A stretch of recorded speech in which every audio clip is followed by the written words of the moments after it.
Hi guys, it's been such a long time since I recorded a video and I just wanted to come on here and say Happy New Year. I know it's almost the end of January, but since I haven't seen you guys or spoken to you guys in I feel like 100 years, I wanted to come on here and just say Happy New Year to everybody.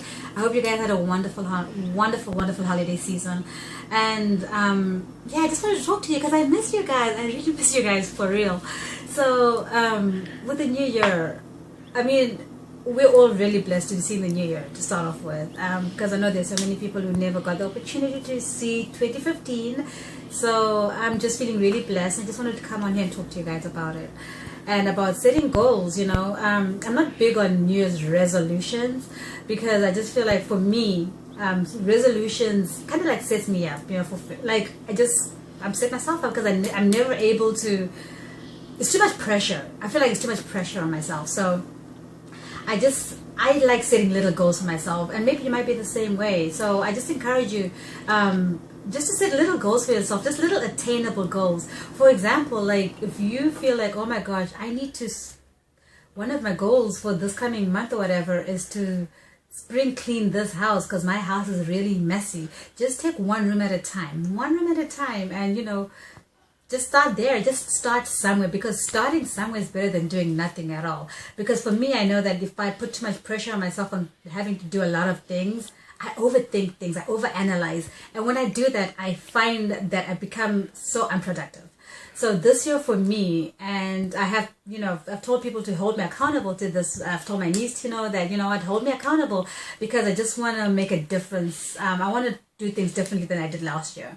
So you know, so I just want to encourage you guys. Just say for me, you know, like I mentioned that I asked my niece Tina to hold me accountable. That just brings me to my next point. Like, you want positive people around you. You want people who want to see you do good. You want people who want to see you be positive. You also just want to keep those people who you know are going to support you through whatever it is that you want to do. So it's time to weed out the bad apples. It's time to, you know, weed out the bad friends. You just want people who are going to contribute something in your life. You know, you want a relationship that's a give and take. You don't want to always give and have someone take all the time, because when that tends to happen, sometimes we end up it's like we're losing our own self-respect. We end up, you know, losing our confidence and just losing ourselves through all of that. So you just want to have a relationship where you know, I support you and you support me, and it's mutual. So yeah, so I just want to encourage you guys just to, you know, start looking for your positive friends, keeping your positive friends around, have them help you. And I know sometimes, like, even though I know, you know, cutting out bad people, or I don't really want to call them bad people, but just those people who are not good for you, cutting them out is not always easy to do. It's easier said than done. So for the most part, it's like, and it's also sometimes hard to recognize that, because you feel like you have somebody really close to you, you know, and you think they're there, and you think they support you, and you think they, you know, you can rely on them.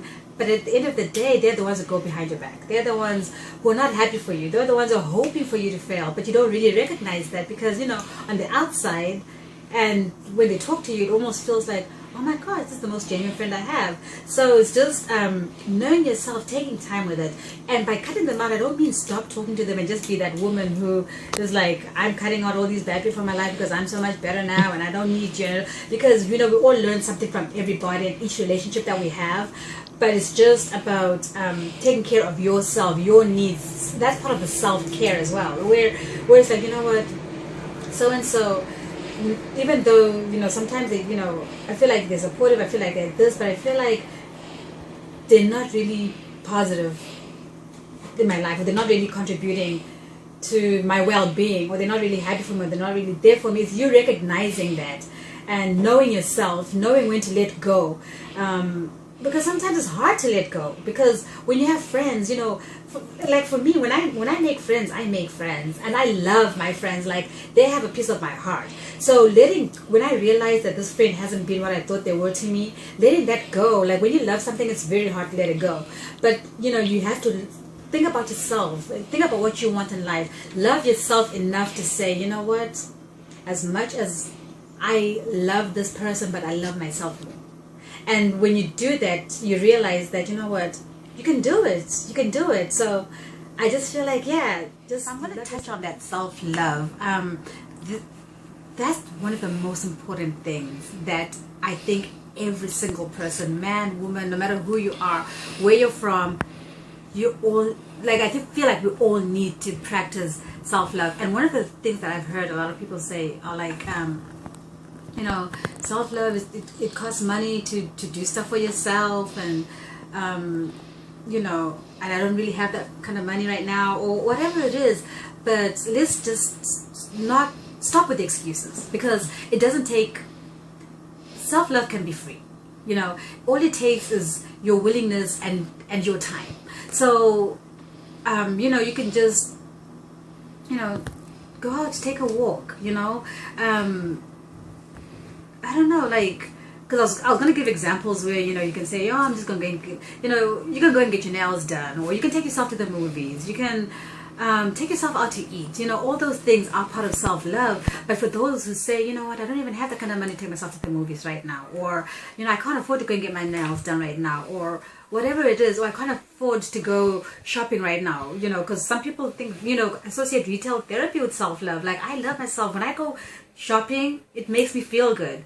But if you don't have that kind of money, you can just do something just as simple as get up, get dressed, take a shower, do your makeup if you have makeup, if you do makeup, if you're not into makeup, you know, take a book, go outside, sit outside, take time for yourself. Me time is so important. No matter what you're doing, you know, go to the park, take a blanket, go to the park, sit there and read a book, take a walk, go running, you know, if that's what works for you.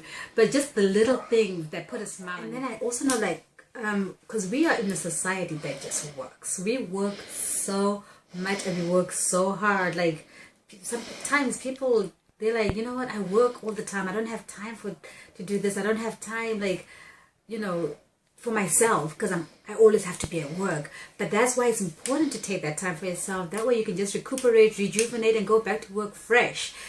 So you can perform your job better, you know. And if you're not working, it's the same thing where you're like, you know what, I'm not working, but I take so much time for myself anyway. Like, I'm not doing anything, I'm not around people. But sometimes, you know, you might be mothers, you might be single mothers, you know, you might spend all this time with your kids and say, I don't even have time for myself because I'm with my kids all day. I have to do this, you know, for my kids all day. But it's just important to just identify a time where, you know, if you have a close relative or a close friend who can just watch your kids for just like maybe even 30 minutes in one day, just be like, you know what, can you watch my kids for like 30 minutes because I need to, you know, do something. And then just go and just spend time with yourself, reconnect with yourself, love yourself, and just take that time to really show yourself that you're important, you know, because if you don't do it, nobody else is going to do it for you. So you have to, that has to start with you, because you are the one who shows people how you want to be treated. You know, it starts by, you know, if you love yourself enough, somebody else is going to realize that how much you love yourself and how much you take care of yourself, and they will, you know, you set the standard. So when you love yourself enough to take care of yourself, like I said, somebody else is going to recognize that and take care of you the way you deserve to be treated, you know, for the queen you are, or for the king you are. And that just brings me to my next point. You know, I'm not sure, you know, you might be single and you might be married, you know, you might, you know, maybe you want to be in a relationship, maybe you're going through a heartbreak right now. Whatever position you are in life, is still important for you to take care of yourself and love yourself first, especially if you are in a situation where you're still single and you are looking for love. You know, start with yourself, love yourself, take care of yourself, and then when you're in that position, because if you can't love yourself, honey, there's just no way you're gonna be able to completely love somebody the way they also deserve to be loved and treated. So I just feel like when you're in that position and you're in that situation, like wherever you go, it exudes. Like your aura just says something about yourself, if you're that person who does love themselves, you know.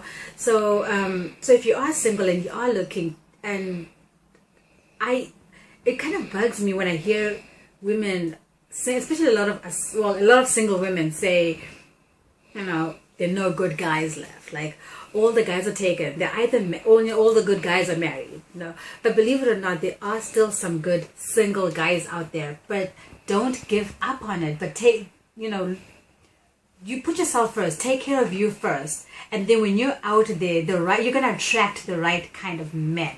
You know, you're gonna attract the right people in your life. So it's never too late for love. It's never too late to get married. It's just it's never too late. So I just say, don't give up on it. Just take care of yourself and take, so somebody else can take care of you the way you deserve to be treated. And this message is not just for the ladies, it's also for the guys. There are still a lot of good women out there, a lot of single, hardworking women, a lot of women who have a lot of love to give, and it's out there. And wrapping this discussion or this message, okay, let me call it a message. So just to wrap up this message, so we talked about setting goals for yourself. So set attainable goals for yourself. Don't give up. Don't give up on love. Don't give up on life. Don't give up on yourself. You just have to start by just getting up. Just get up. That's the first thing, because when you don't, I realize that sometimes when we're going through something in life, we tend to get so comfortable, and we end up just being in bed, and we don't want to get up in the morning. We just, and we end up staying there. So just get up. Just start by getting up. Tell yourself that today is going to be a good day, and I'm going to get up. And that's a start. If that's the goal that you need for today, then let that just be your goal, just to get up. And so, yes, if there's anything I'm going to say today, if you get anything from this entire message, just get up and love yourself. And the rest will follow. So I hope this inspired somebody out there, and somebody who needs it. I hope you can take 1 or 2 things out of this message today, and I hope it does inspire you. And let me know, guys, comment below. Let me know if you guys want to see any more topics or any more videos, because this is really kind of my first sort of message video, and I really enjoyed filming this. So I love you guys, and subscribe to my channel right below. Subscribe, like, and let me know what you think. And Happy New Year to everybody, and I love you guys. Bye.